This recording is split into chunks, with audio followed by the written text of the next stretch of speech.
اینا قالباییه که از مطب میاد برای لابراتوار که ما روش کار انجام بدیم.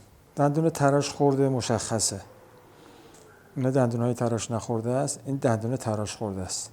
دندون تراش خورده حجمش کمه، دور لثه‌اش مشخصه. اینجا الان وقتی که فک رو نگاه میکنیم این دو واحده که با دندونای دیگه فرق میکنه. دندونای دیگه همه طبیعیه، این دو واحد تراش خورده، مشخصه که این قالب تراش خورده. این دوتاست. اینجا هم که یه تک واحدیه، این کرسیه. دندونای طبیعیشه، این یه دندون تراش خورده است. برای اینکه بعد از اینکه قالب ریختیم کارمون راحت تر باشه، اضافه های کارو لبه رو میزنیم که دندون همسط بشه. گچی که میریزیم توی سطح قرار بگیره. یکم میگیریم، این از این هم همینطور. هم یکم میگیریم، لبه رو صاف میکنیم که وقتی که بعدا میخوایم اره کنیم راحت تر باشیم. این نیازی نداره چون لبه به حد کافی کوتاه هستش. خیلی خوب. حالا برای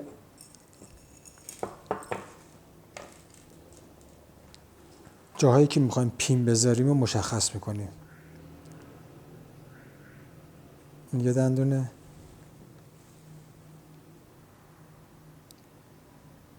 اینجا یه پین میخوایم بذاریم و یه پین هم اینجا کمکی میذاریم برای اینکه وقتی که کار اره میکنیم بتونیم کارمون راحت تر در بیاد.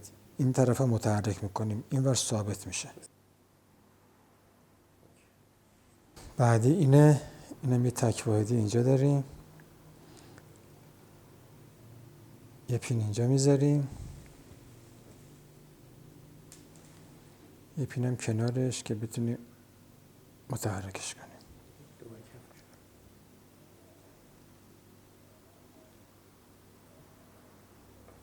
هم قالب بعدیمونه.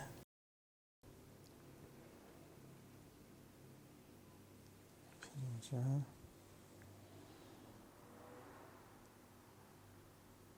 یه پین هم کمکی.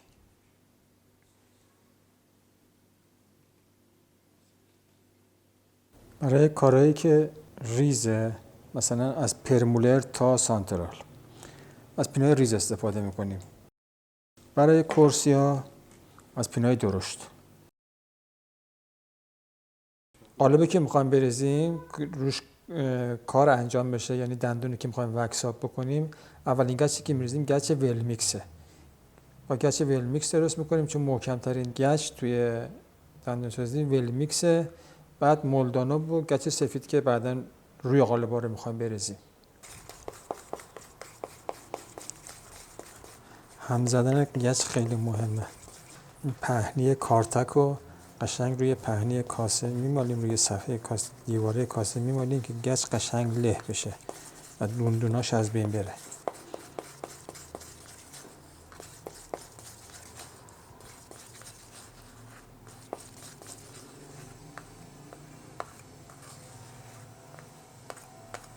خیلی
وقتی که گچ میخواید بریزین قالبو تقریبا شیبدار میگیرین، گچ آروم میاد و آروم آروم وقتی که وارد حفره‌های دندون میشه حبابا رو از بین میبره تو حباب نزنه.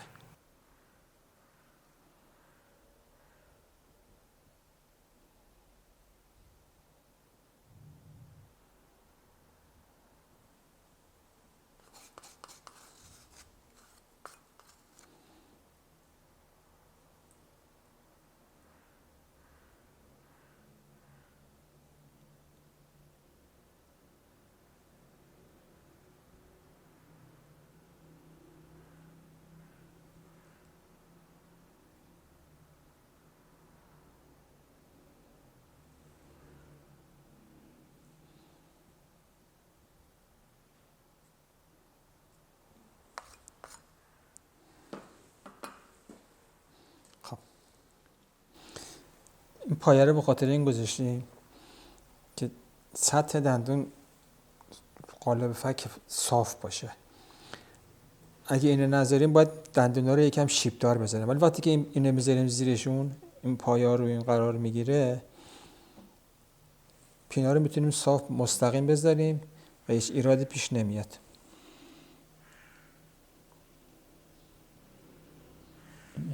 این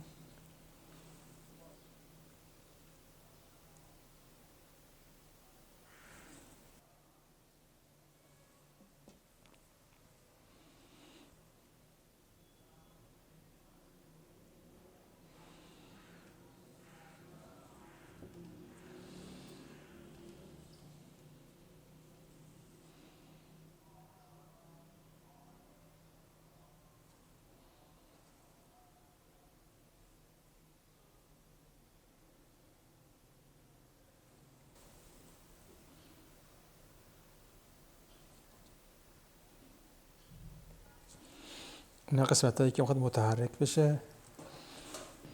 این گیرا رو میذاریم واسه اینکه گچ بعدی رو که میریزیم از این جدا نشه، از ثابت روی قالب بمونه. خب بعد از اینکه پینه گذاشتیم احتمال داره یکم زاویه‌اش با هم دیگه نخونه. اینا با آرومی زاویه رو با هم هماهنگ میکنی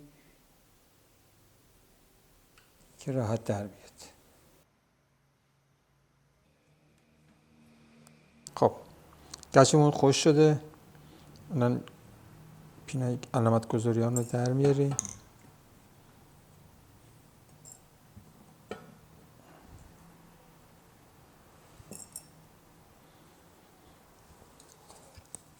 این اضافه های گچ اگه بتونیم برداریم بهتره. این یکی از قالب اومده بیرون.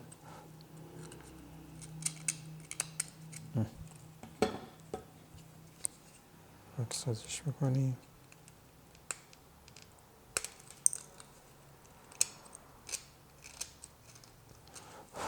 که بعد از اینکه اره کردیم خواستیم کار در بیاریم راحت تر در بیاد.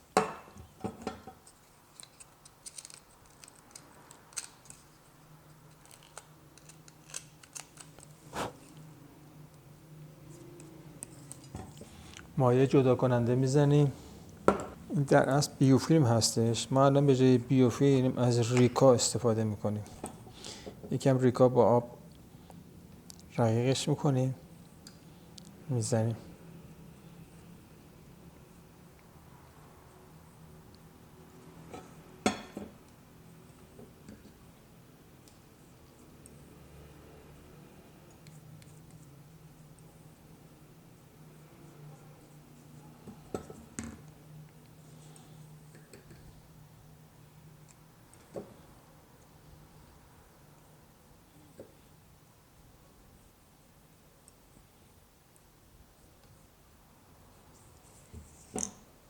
خب روی پایه ها از این موما میتونیم استفاده کنیم که بعدا راحت تر بتونیم کار رو در بیاریم. اندازه میکنیم.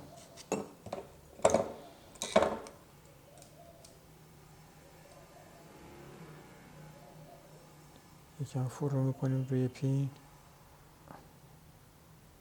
خب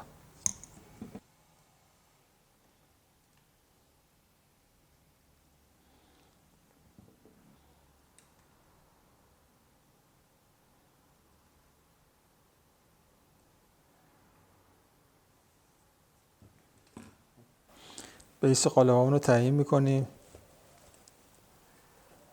یکم کوچیکه میذاریم کنار. این خوبه. اینم برای این خوبه. دوتا اینم که نیمفکه، از این استفاده میکنیم. برای درست کردن گچ روش از گچ سفید و مولدانه استفاده میکنیم. تقریبا نصف یا یکم بیشتر مولدانه که سفت‌تر بشه.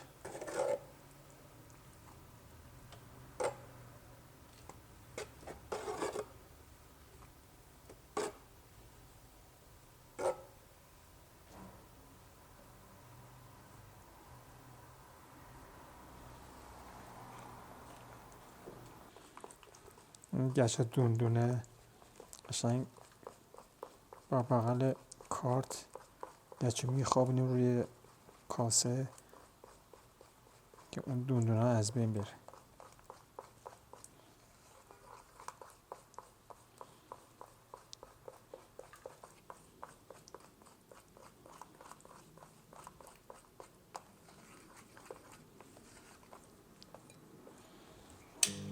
یه ویبره هم بکنیم حباباش گرفته بشه بهتره.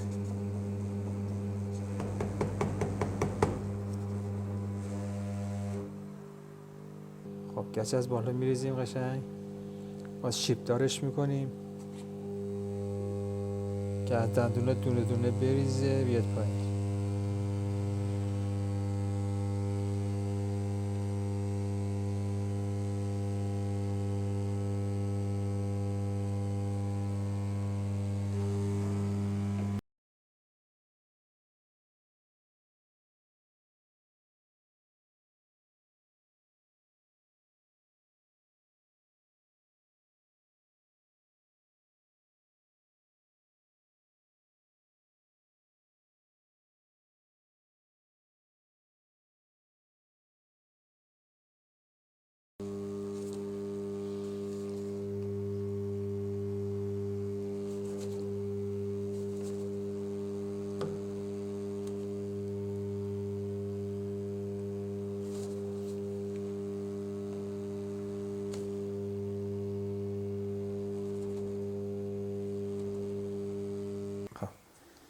گچ قشنگ میریزیم از روی قالب که این بینشون حباب نشه.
فشار میدیم تا پینا برسه به ته مفلمون و سعی میکنیم که سطحش صاف باشه.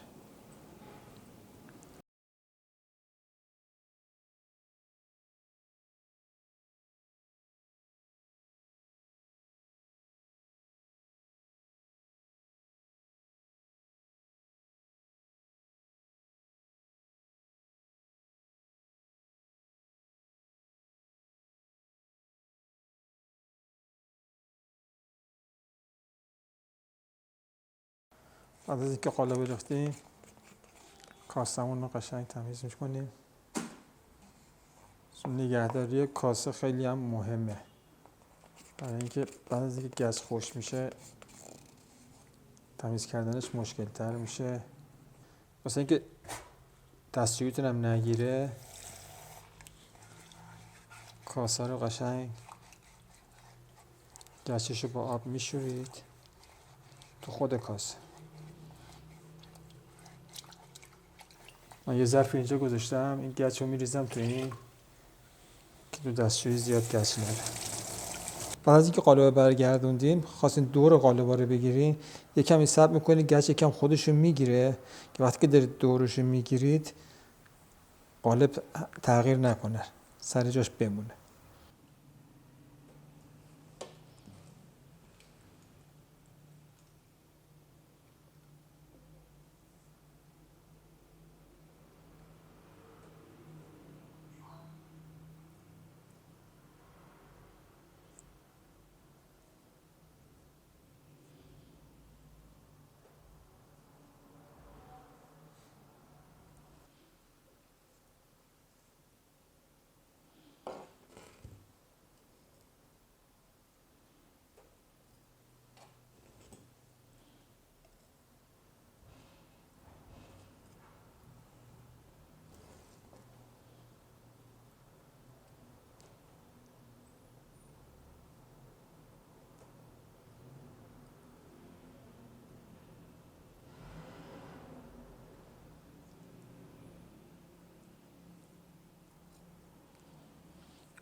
خب قالبمون خوش شده، درش میاریم.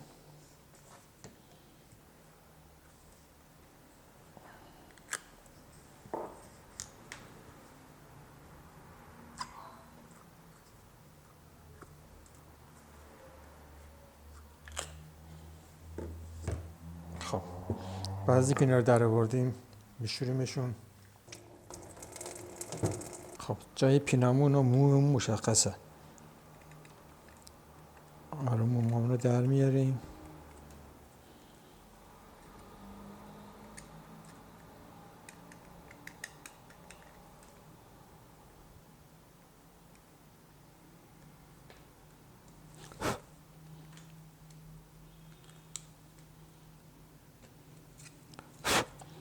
که پینامون نوکش در بیاد بیرون بتونیم راحت درش بیاریم.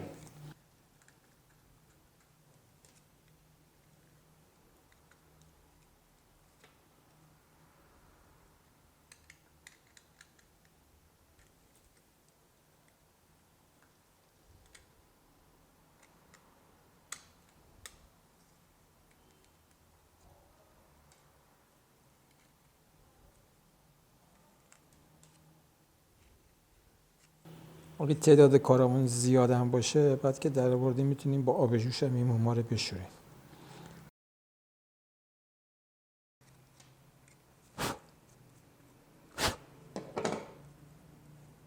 که پینا مشخصه مانده بیرون. حالا در میاریم.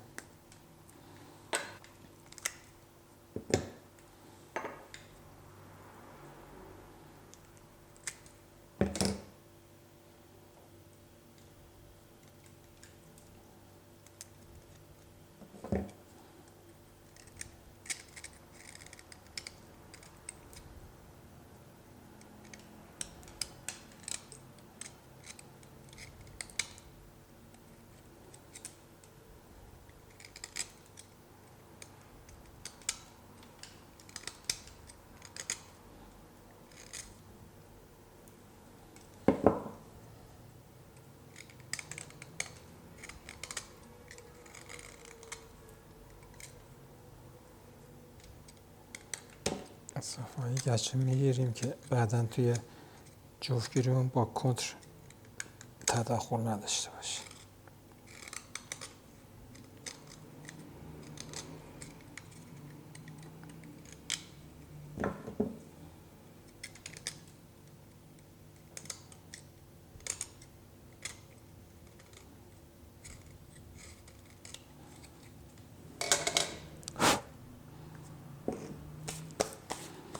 موقع بریدن سعی میکنیم یک تیغ ارمون به طرف پین باشه، به پایه باشه، که حالت مخروطی شکل ببریم که کار راحت در بیاد.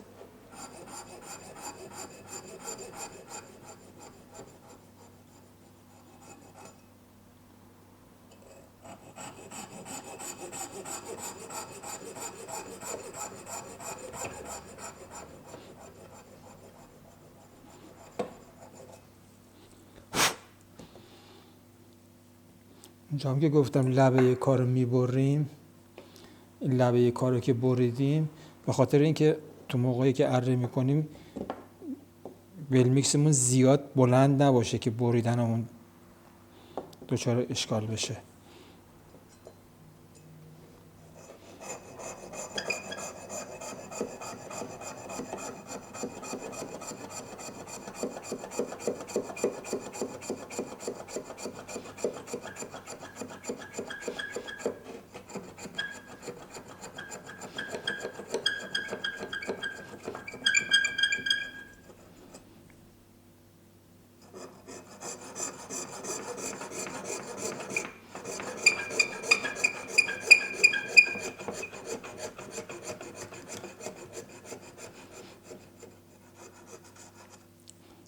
ولمیکس هم که رنگش هم مشخصه، تا اونجا میبریم پینا راحت در بیاد.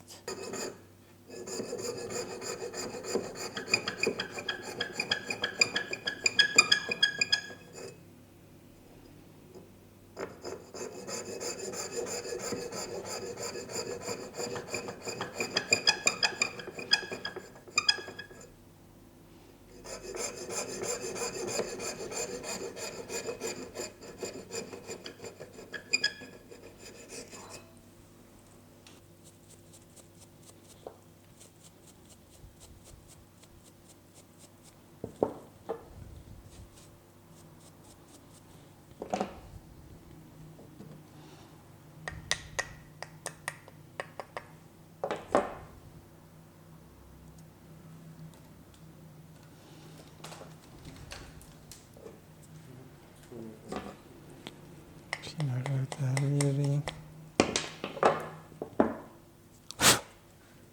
میزنیم پینش رو در میاریم.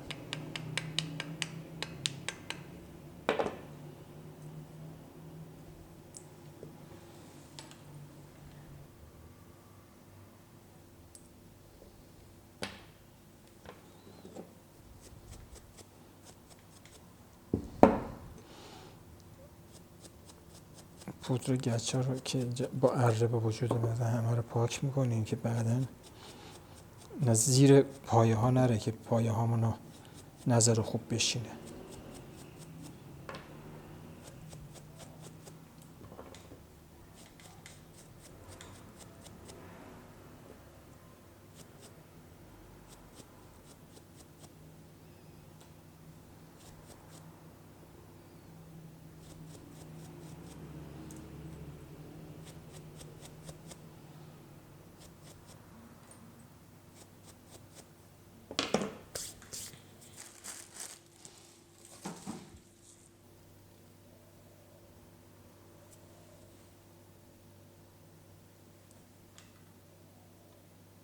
این پینمونه اگه خوب نبریده باشیم احتمال داره مثلا این خوب در نیاد. وقتی که این گیر میکنه، چون این کمکی گذاشتیم، وقتی که این در بیاد این راحت تر در میاد. این پین کمکی رو به خاطر همین گذاشتیم که کار راحت در بیاد و سوار بشه.